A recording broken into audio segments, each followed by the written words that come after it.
میں مدعو کرتی ہوں اسمبلی کی آخری مقررہ یسریٰ آصف کو، جن کا تعلق ہمدرد ولیج اسکول سے ہے۔ معزز اساتذہ کرام، محترم مہمان گرامی اور عزیز ساتھیوں، السلام علیکم۔ آج اس ایوان میں جو موضوع زیر بحث ہے وہ ہے باشعور قوم محفوظ وطن۔ جناب اسپیکر، کسی بھی ملک کی اصل طاقت و قوت اس کے باشعور شہری ہے۔ باشعور قوم وہ ہوتی ہے جو اپنے حقوق کے ساتھ ساتھ اپنے فرائض کو بھی پہچانتی ہے، ٹریفک قوانین کی پابندی، قومی املاک کی حفاظت اور اپنے ماحول کو آلودہ ہونے سے بچاتی ہے، اور ہر حال میں سچائی اور انصاف کا دامن تھامے رہتی ہے۔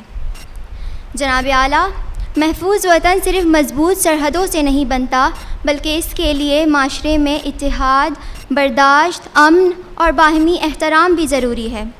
جب ہر شہری اپنے کردار کو بہتر بنائے، نفرت کی بجائے محبت کو فروغ دے اور ملک کی ترقی میں اپنا حصہ ڈالے تو وطن عزیز محفوظ اور مضبوط بن جاتا ہے۔ جناب اسپیکر، بہت سی عظیم شخصیات نے وطن عزیز کو محفوظ و مضبوط بنانے میں واضح طور پر اپنا کردار ادا کیا۔ ان میں سے ایک نام حکیم محمد سعید شہید کا بھی ہے، جنہوں نے اپنی پوری زندگی انسانیت کی خدمت، تعلیم کے فروغ اور قومی ترقی کے لیے وقف کر دی۔ نوجوان نسل کی اخلاقی، علمی اور ذہنی تربیت کے لیے مدینۃ الحکمہ، ہمدرد پبلک اسکول اور ہمدرد ولیج اسکول جیسے اداروں کی بنیاد ڈالی۔ نونہالوں میں شعور پیدا کرنے کے لیے مطالعے پر زور دیا، کیونکہ شعور ہی سے انسان اصل اور نقل میں فرق محسوس کر سکتا۔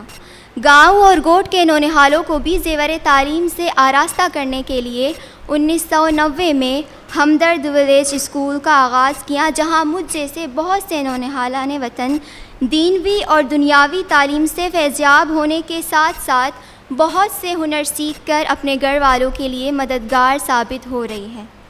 قوم کو باشعور بنانے اور ان کی علمی اور اخلاقی تربیت کے لیے مختلف پروگرامز کا آغاز بھی ان کی دور اندیشی کا نتیجہ ہے۔ تیری صداقت کا شہرہ ہے، تیری دیانت کے چرچے ہیں، تیری صداقت کا شہرہ ہے، تیری دیانت کے چرچے ہیں، اپنوں بیگانوں میں تیری دانش و حکمت کے چرچے ہیں۔ جناب مہمان گرامی، حکیم محمد سعید صاحب کی شہادت کے بعد ان کی صاحبزادی محترمہ سعدیہ راشد صاحبہ نے نہایت خلوص، محنت اور جانفشانی کے ساتھ ان کے مشن کو آگے بڑھایا۔ ان کی قیادت میں تعلیم، تحقیق، صحت اور سماجی خدمات کے منصوبوں کو مزید وسعت ملی۔ نوجوانوں میں علم، اخلاق اور شعور کو فروغ دینے کے لیے قابل قدر خدمات انجام دی۔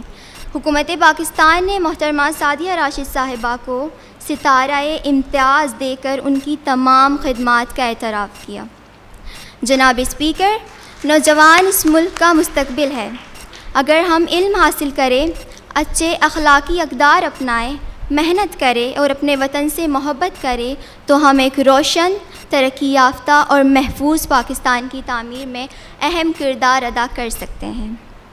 ایک باشعور قوم ہی محفوظ، خوشحال اور مضبوط وطن کی ضمانت ہے۔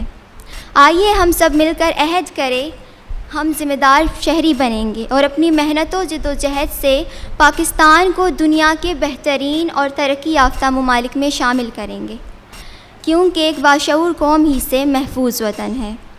تو جدھر نظر اٹھائے، تو جدھر قدم بڑھائے، تو جدھر نظر اٹھائے، تو جدھر قدم بڑھائے، وہ زمیں تیری زمیں ہے، وہ جہاں تیرا جہاں ہے۔ شکریہ۔